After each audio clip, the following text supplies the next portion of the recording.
I'd like to introduce you to a new member of my audio collection. This is a Technics SL-D2 turntable from about 1979 or 1980. I found it on Facebook Marketplace.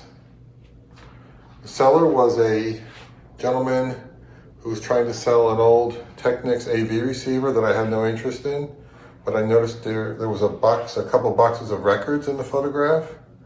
So I inquired about those, and one thing led to another, and I went around there to check out his turntable as well.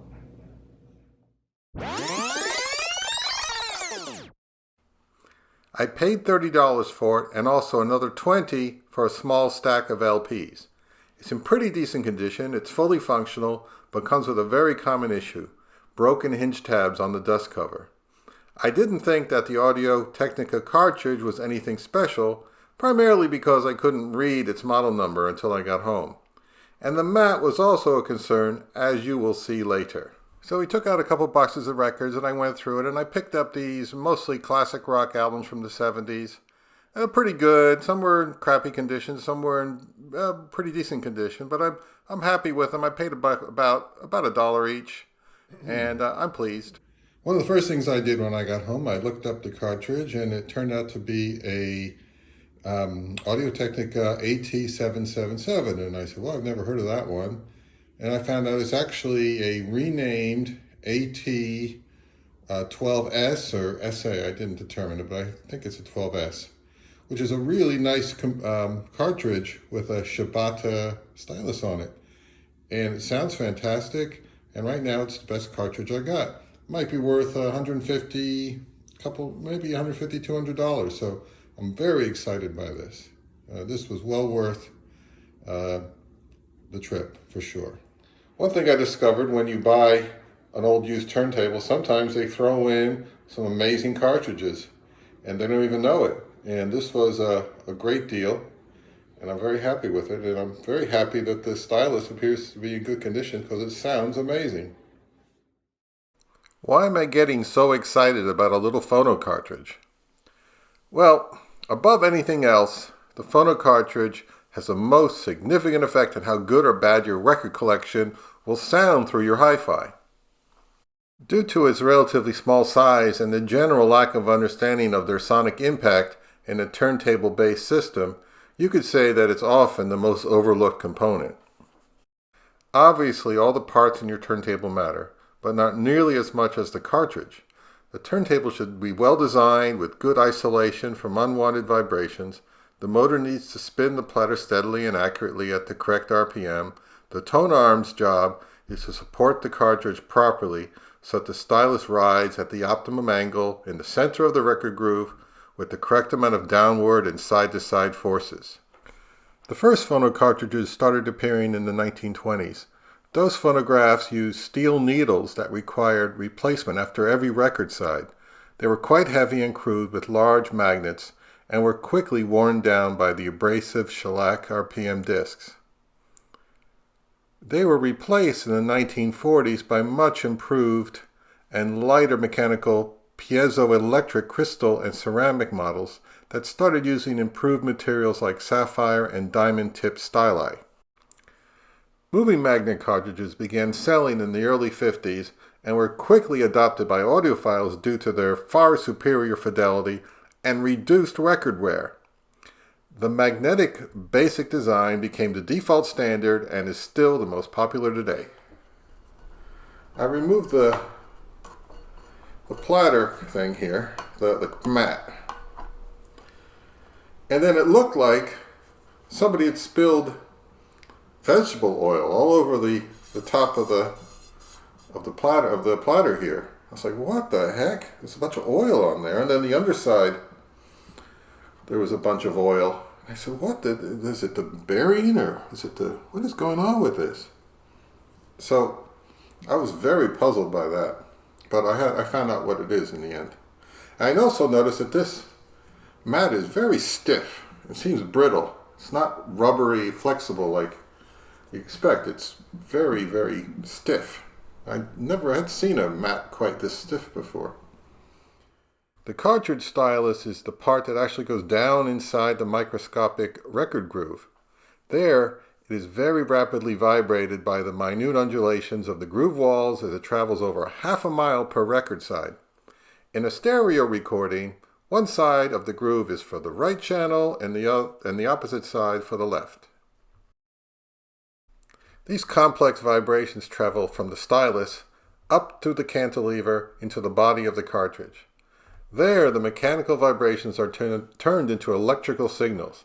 This occurs when the cantilever vibrates a magnet that have wire coils positioned very closely on either side. This interaction creates a tiny electrical signal that travels through the wires.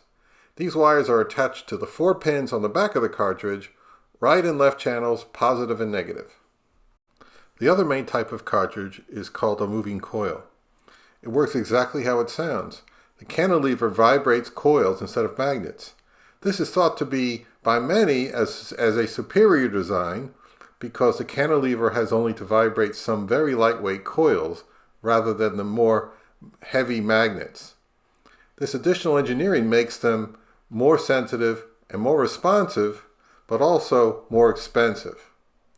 The main downsides of these is that they require a special preamp to boost the much weaker signal, and also you can't change the stylus yourself. You have to send them in to the manufacturer to be replaced. So anyway, I did some research on the mat. And the mat, other people have experienced the same exact problem. People describing this model and I think a couple other models, when they took off the mat, there was a bunch of oil underneath and people were puzzled just like I was. You know, this is about 40 years old. They start to leach the oil out of them. I guess there was oil in the rubber or something, and over time it just leaches out or leaks out or whatever, seeps out. So I found a guy on eBay that sold one, has one for sale. He said it was soft and pliable, and he was asking $15 for it with $10 shipping, so I should get that in a day or two. We'll see how that looks. Getting back to the stylus and cantilever, these are minuscule parts, but vital to the performance of the cartridge, and they account for about 90% of the cost. The stylus is mounted to the end of the cantilever. The manufacturers bore a tiny hole into the end and then stick a nude or bonded diamond through it. By nude, I mean the shank and stylus tip are one piece of diamond. Bonded means that the diamond is mounted onto a metal shank. Nude is considered better and pricier. Records are made on large mastering lathes. They cut a groove into a spinning blank lacquer plate with a vibrating heavy diamond stylus. This process is an art in itself, but I'm not going to go into that. Through a series of steps, metal copies are made of the master disc and used to make stamps that press heated vinyl biscuits into LPs. So while I'm shooting this video, a package arrived, and here is the mat, the new mat. And as you can see, it's in great condition, and it's very flexible and rubbery. So let's take them off. Let's switch them out, I mean. All right. This is the old one. And this is there's no flex in this at all. It's literally stiff as a board. There's the new one. Perfect fit. Excellent. All right. We're in business. The diamonds that cut the groove into the lacquer plate are especially sharp and angled. When designing the shape of a stylus, though, you ideally want to get down deeply into the groove, but not too deeply. They should be rounded to a degree and polished smooth. If they were too sharp and edgy, they would wreck the record and make it unplayable. The basic round conical shape on the left is the easiest to produce. They are rather blunt and don't go very deep into the groove. They're found mainly on budget cartridges. The next step up is a simple elliptical shaped stylus. As the name implies, they have an elliptical footprint. Their elongated, narrow shape fits better into the groove, improving its contact, which then extracts more musical detail from the record. These are the best value and favored by many record enthusiasts. Line contact, Shibata, microline, and others are all refinements on elliptical styli. They are narrower, have facets cut into them, and are more highly polished. These types make the most contact with the groove balls and sound noticeably better. To sum up, don't skimp on phono cartridge quality. The sky's the limit on how much you could actually spend on these.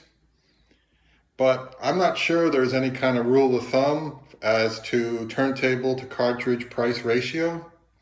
Obviously, don't put a $3,000 cartridge on a $150 turntable, and it's just as crazy an amount of $40 cartridge on a $5,000 turntable. But in my opinion, you should start with at least an elliptical and spend a minimum of $100. There are a lot of excellent choices at that price, and if you can swing it, upgrade to a hyper elliptical or micro wedge. From my experience, the difference is not subtle. There's no magical thinking or placebo effect here.